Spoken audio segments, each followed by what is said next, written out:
Espiritismo é cultura.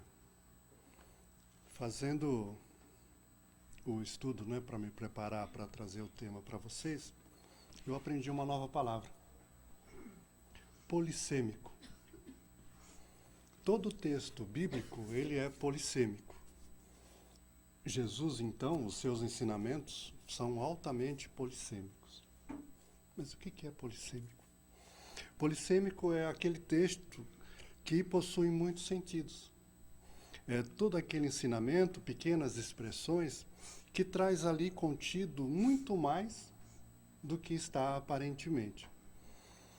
Uma pequena sentença, um pequeno comentário, ele traz um horizonte extraordinário de sentidos profundos e que nos colocam nas condições de aprendermos cada vez mais.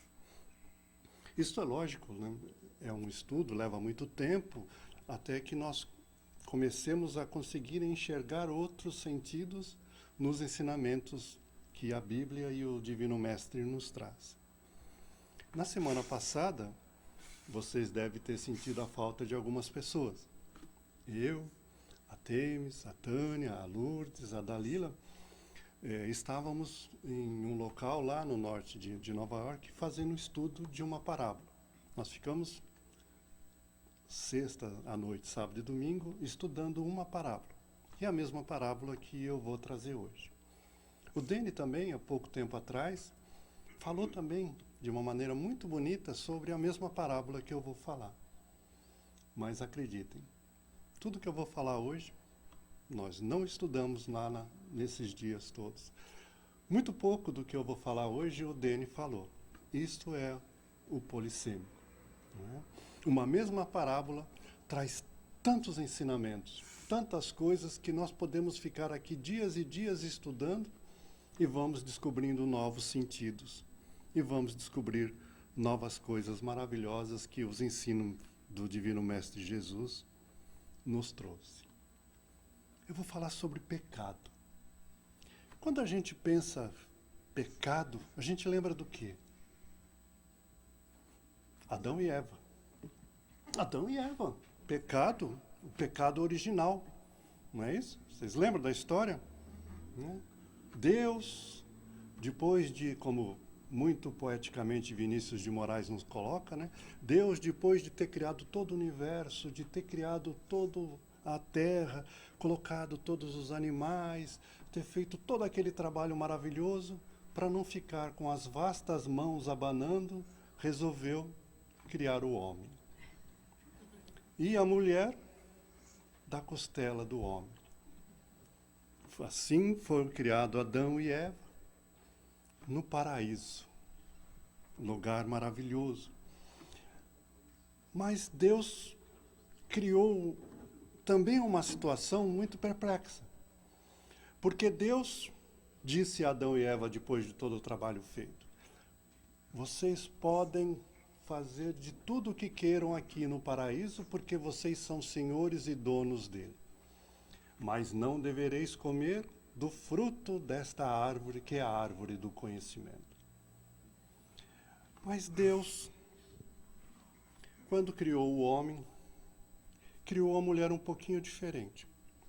Quando o homem ouve a Deus, e Deus diz, não comereis da árvore desse fruto, o homem entende, não comereis da árvore desse fruto.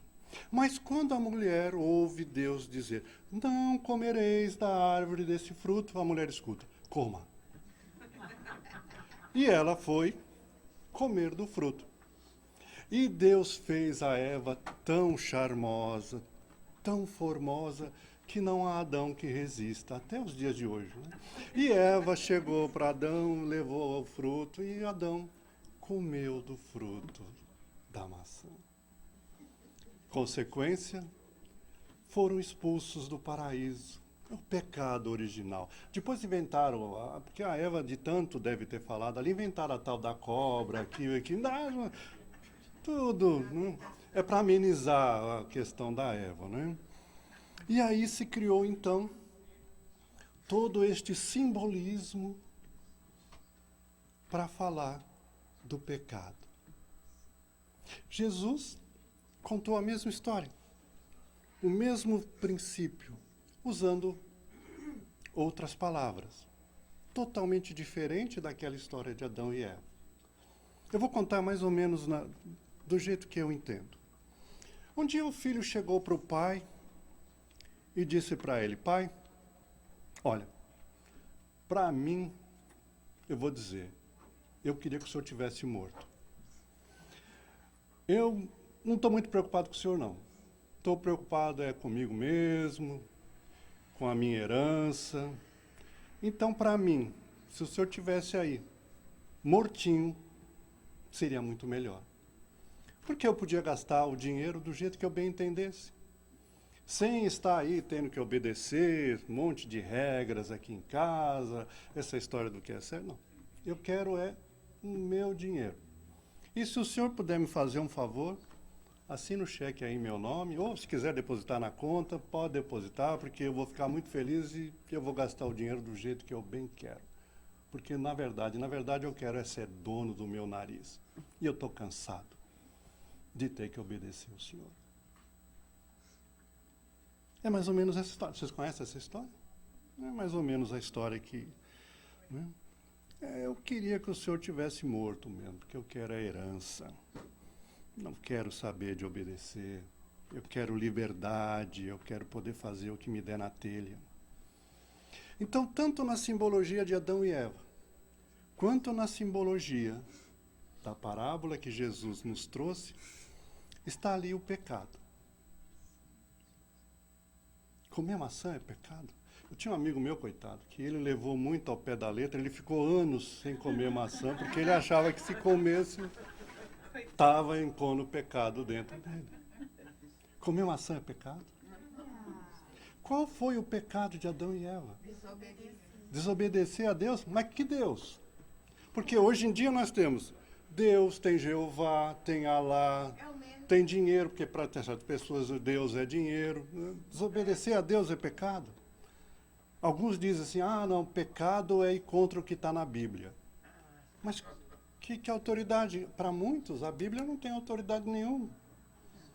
Então, o que é pecado? Errar o alvo. Errar o alvo é o significado da palavra pecado.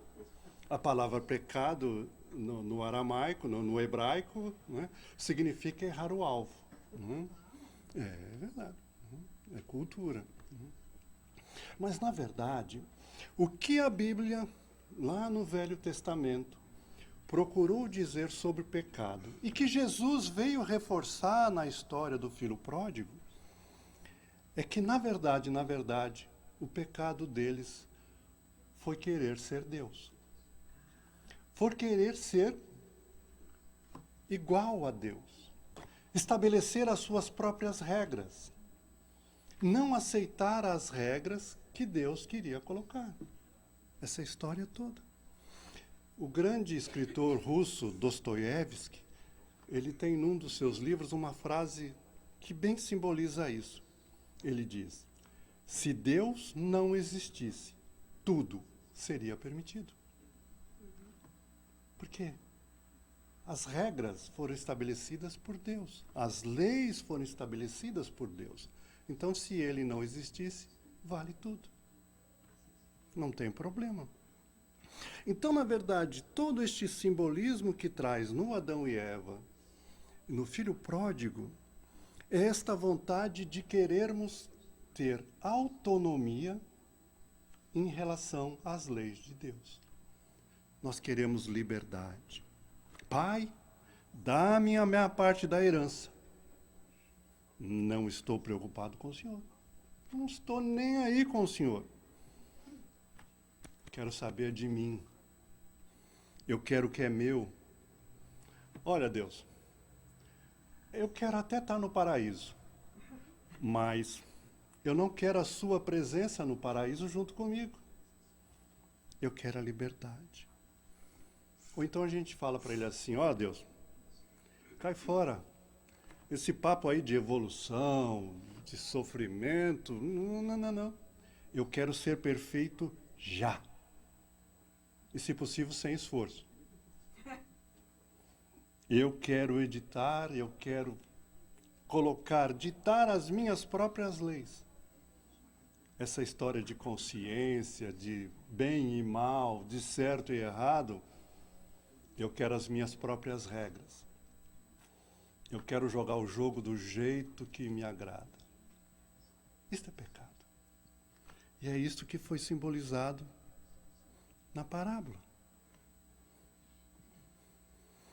Podemos então dizer, pelo ensinamento que traz tanto a simbologia de Adão e Eva, quanto a simbologia do filho pródigo, que pecado é tudo aquilo que traz consequências negativas na vida humana.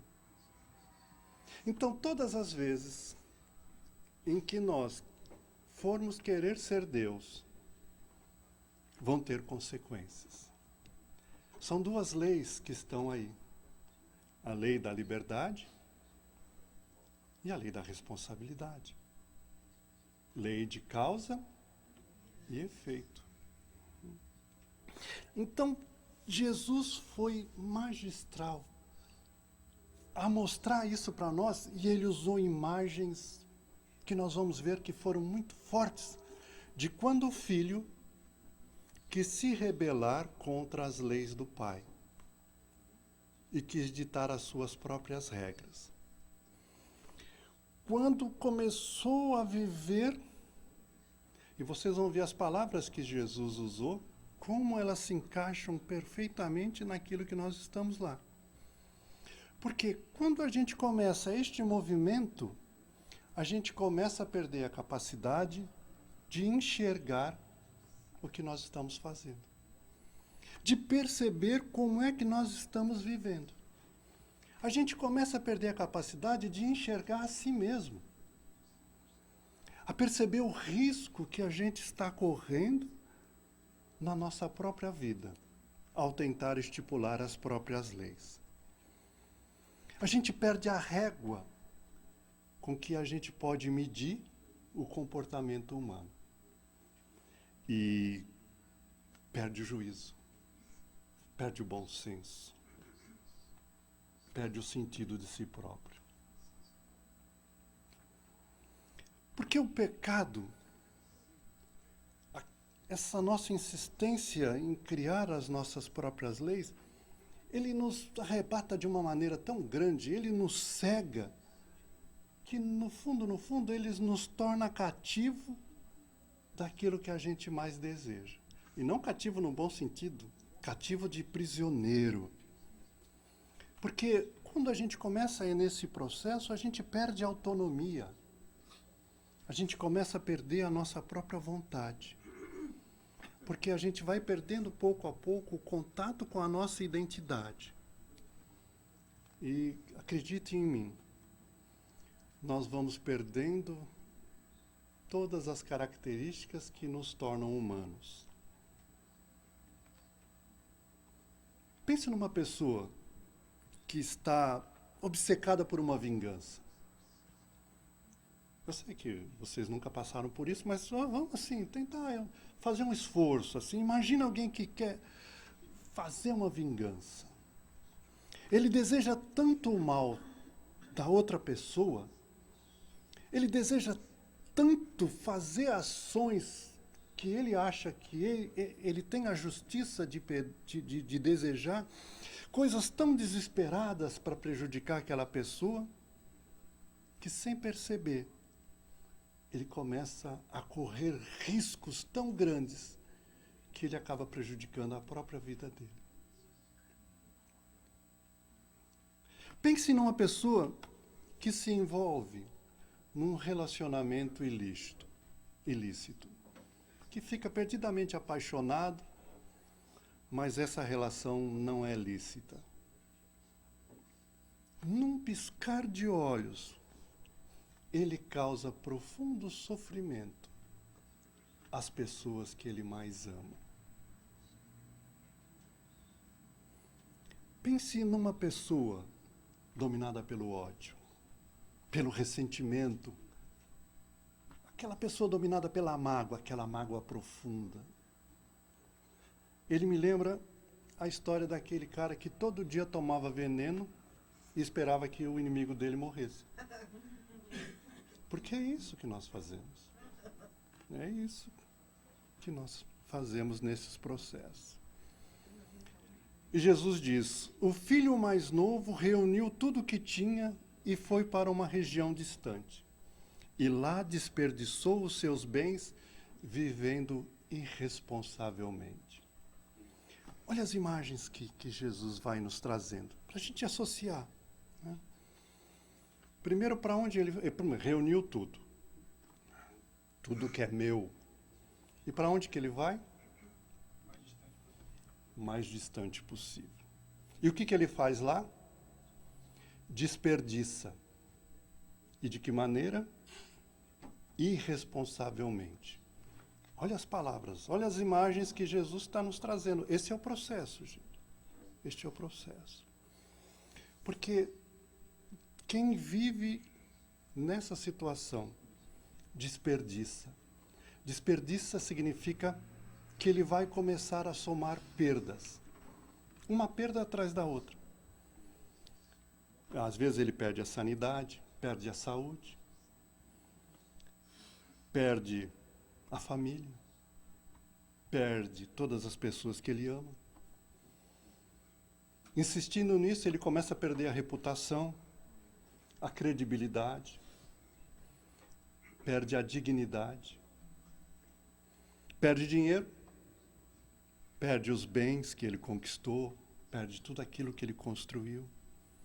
Vai perdendo os amigos, porque a hora que ele perde dinheiro, os amigos começam a sumir. Né?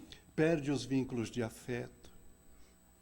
E se você insiste muito, você começa a perder até a sua própria história.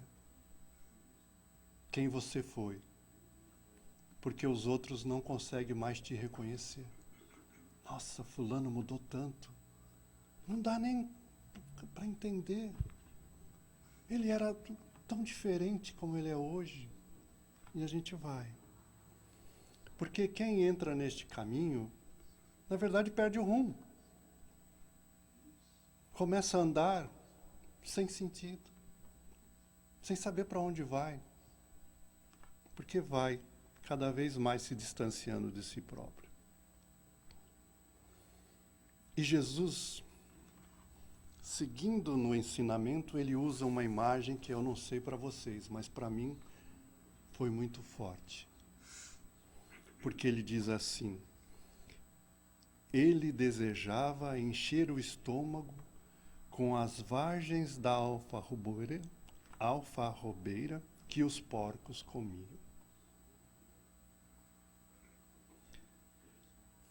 Como eu disse, quando a gente entra nesse processo muito profundo, a gente vai perdendo a condição nossa de ser humano, de humanidade que nós temos. E cada vez mais nós vamos parecendo bichos. Cada vez mais nós vamos nos bestializando, porque as coisas se tornam muito fortes dentro de nós.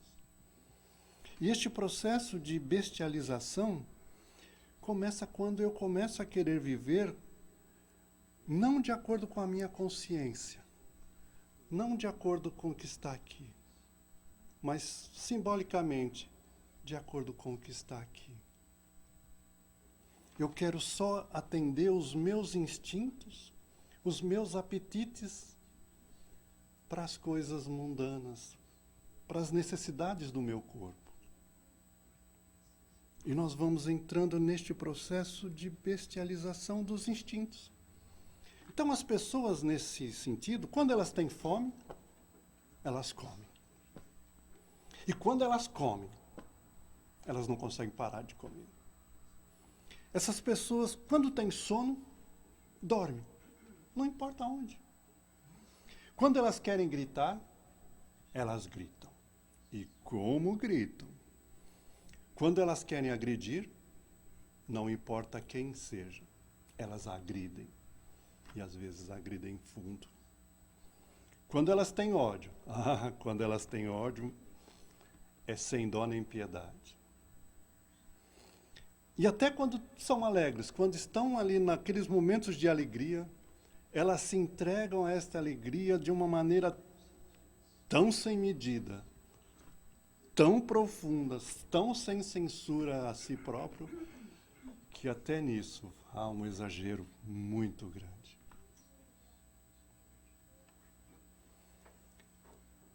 Quando a gente está neste processo, e aí vem a imagem tão profunda de Jesus, essa bestialização que a gente entra é tão profunda que nem o chiqueiro nos incomoda mais.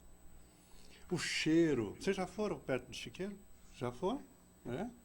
Vocês imaginam a imagem que Jesus falou, né? O cheiro, aquelas coisas podres para todo lado. Até os porcos do nosso lado, nada disso nos incomoda. Tudo isso se torna natural. Normal. O mundo só é como se fosse uma lama para nós. E para nós tudo passa a ser normal. A companhia dos porcos, da sujidade. O que importa? A gente perde a capacidade de admirar o que é belo. A violência já não incomoda mais. Nada. Tornamo-nos bestializados, insensíveis. Mas não pense que é muito rápido. É um processo lento, porque ninguém sai da mesa da casa do pai para o chiqueiro assim num piscar de olhos. É um processo. O Talmud, que é a tradição oral dos judeus, elas nos ensina que o maior castigo do pecado é que a pessoa que o comete fica mais próxima de cometer-o novamente. Então, este processo é assim. Quando você começa com pequeno... isso não é pecado, é um pecadinho. E a gente começa a cometer o pecadinho, a gente vai cometer de novo. Numa situação semelhante, eu vou agir do mesmo jeito. E de pecadinho em pecadinho, a gente vai partindo para cometer os grandes pecados, os grandes erros, os grandes equívocos da nossa vida. Porque há uma tendência de repetir o erro. E, infelizmente, este é um processo de morte. Está muito pesado, né? Não, de morte. Lenta e dolorosa. Está muito pecado. Não, chega. Chega, porque já estamos ficando todos deprimidos. Vamos falar de coisas boas. Porque este processo também é o processo do retorno.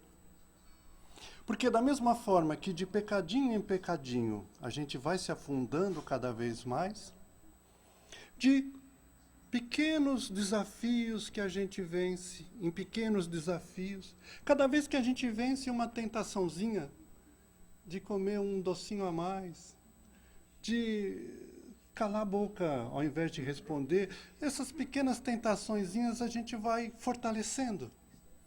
E vamos nos preparando de pequenas vitórias em pequenas vitórias para as grandes batalhas. Cada batalha que a gente vence nos fortalece para a batalha seguinte.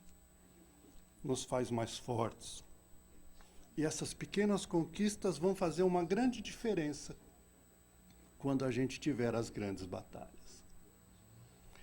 O caminho do pecado, como Jesus nos diz, como ele nos ensina na palestra, tem sempre um caminho de volta para a casa do Pai. Nenhum ser humano pode ir tão longe que não tem como ser alcançado pelo amor de Deus, pela misericórdia e pela compaixão de Deus. E todos,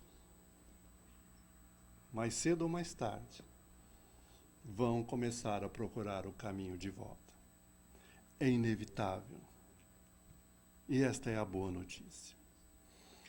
E Jesus também usa símbolos muito bonitos, porque ele traz para nós que a gente sai das trevas para a luz. Este meu filho estava morto e renasceu. Este meu filho estava perdido e foi encontrado. Isso é muito bonito, esse simbolismo que ele nos traz. Porque nós sabemos que sempre aquele que está perdido será achado. Sempre aquele que está cego vai voltar a enxergar a si mesmo, vai conseguir entrar em paz consigo mesmo, vai se conciliar consigo mesmo e com Deus. E Jesus usa uma palavra-chave neste processo, porque o caminho de volta, de acordo com o ensinamento de Jesus, começa quando a gente toma consciência de que estamos distantes da casa do Pai. Quando a gente começa a pensar, poxa, mas na casa do meu pai era tão bom com relação ao que eu estou vivendo hoje. E Jesus chama este momento de cair em si. Só que, na verdade, quando a gente começa a entrar no processo de cair em si, junto, a gente cai de si. Porque a gente vinha achando que, e de repente a gente cai de si, desmorona. É o arrependimento. Vocês já perceberam como é que é o arrependimento? A gente vem achando que está tudo mil maravilhas, de repente, cai de si. Percebe que não está nada bom.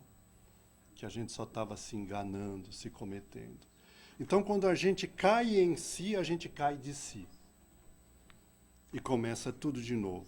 É um processo em que o orgulho, que a vaidade tem que ser deixado de lado. Porque esta é a hora da verdade. E mesmo nesse simbolismo que Jesus nos traz, ele é tão poético, é tão bonito, porque neste momento, quando a gente cai em si, quando a gente percebe tudo isso, não há nada que a gente precise dizer, a não ser chegar ao Pai e dizer: Pai, pequei. Não adianta a gente querer, sabe, ir além disso. É chegar lá e falar assim: Pai, pequei, e calar. Porque se a gente tentar explicar, não tem explicação. Se a gente tentar justificar, não, eu pequei porque fulano, não tem justificativa. Pai, pequei. É a mesma coisa que chegar e dizer assim: olha, Deus, a minha situação não está muito boa, não. Eu pequei. E agora eu não tenho direito a nada. A não ser descansar a minha cabeça nos seus braços e me redimir em seu beijo. Porque foi assim que o pai recebeu o filho, com um abraço e um beijo. E isso é muito reconfortante, porque Jesus usa símbolos tão formosos, tão confortadores para nós, quando a gente vem neste processo de erro após erro. A gente saber este processo de recuperação, quando a gente optou pelos caminhos errados. Abraçar, beijar, colocar uma roupa nova, sandálias nos pés, anel no dedo. São símbolos. O Dani falou um pouco disso, e eu gostaria de poder repetir.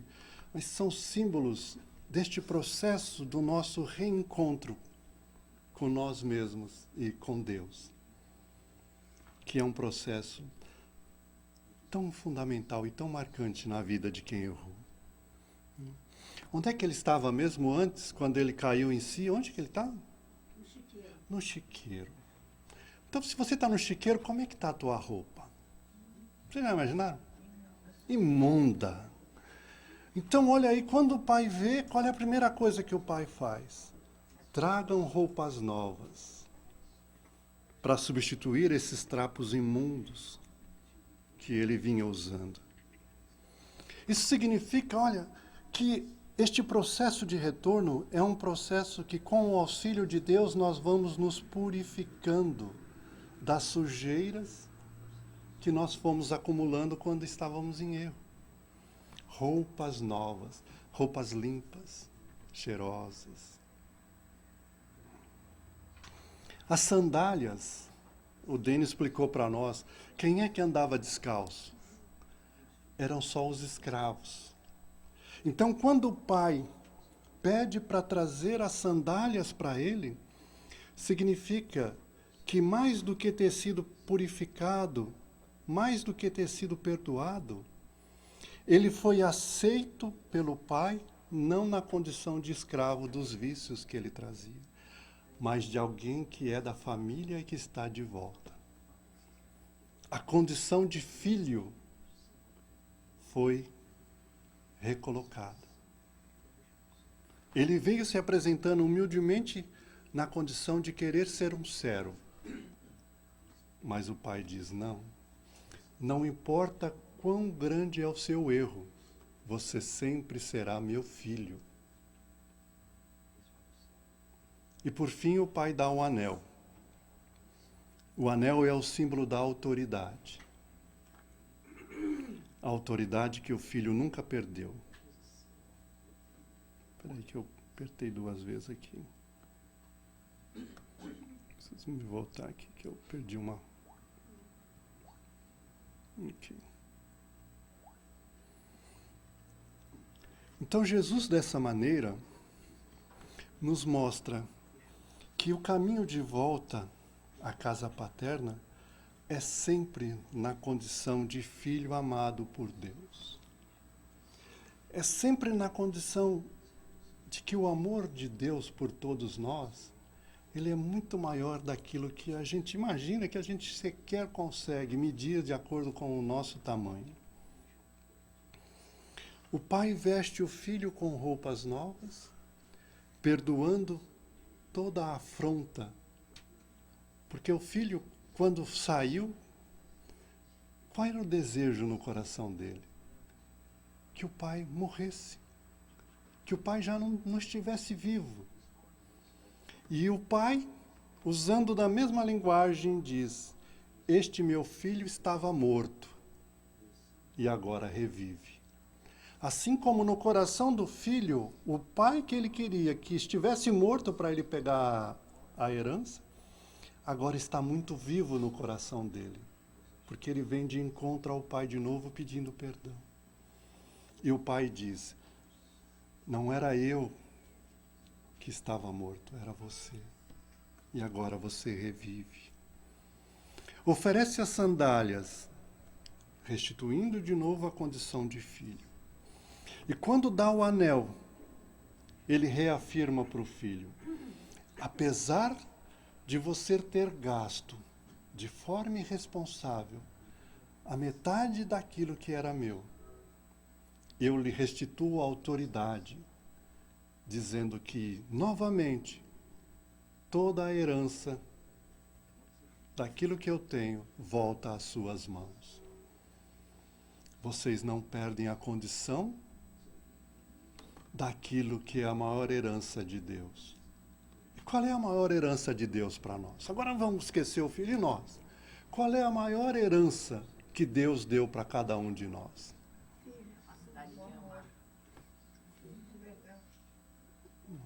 Qual é a herança que Deus, quando nos criou? A eternidade é o caminho para nós chegarmos lá. Qual é o objetivo? A perfeição. Então Deus está dizendo para nós, por mais que você desperdiçou tudo, por mais que você jogou fora a oportunidade de caminhar em relação à perfeição, por você ter vindo aqui, como você veio, eu te restituo o teu direito a ser perfeito. Não importa quantas vezes nós jogarmos fora as chances que Deus nos dá para atingirmos a perfeição. A cada vez que eu cair em mim, que eu fizer o caminho de volta para a casa do lar, Ele vai me dar o anel de novo, representando, você desperdiçou uma vida inteira que era destinada para a tua evolução, para você atingir a tua perfeição.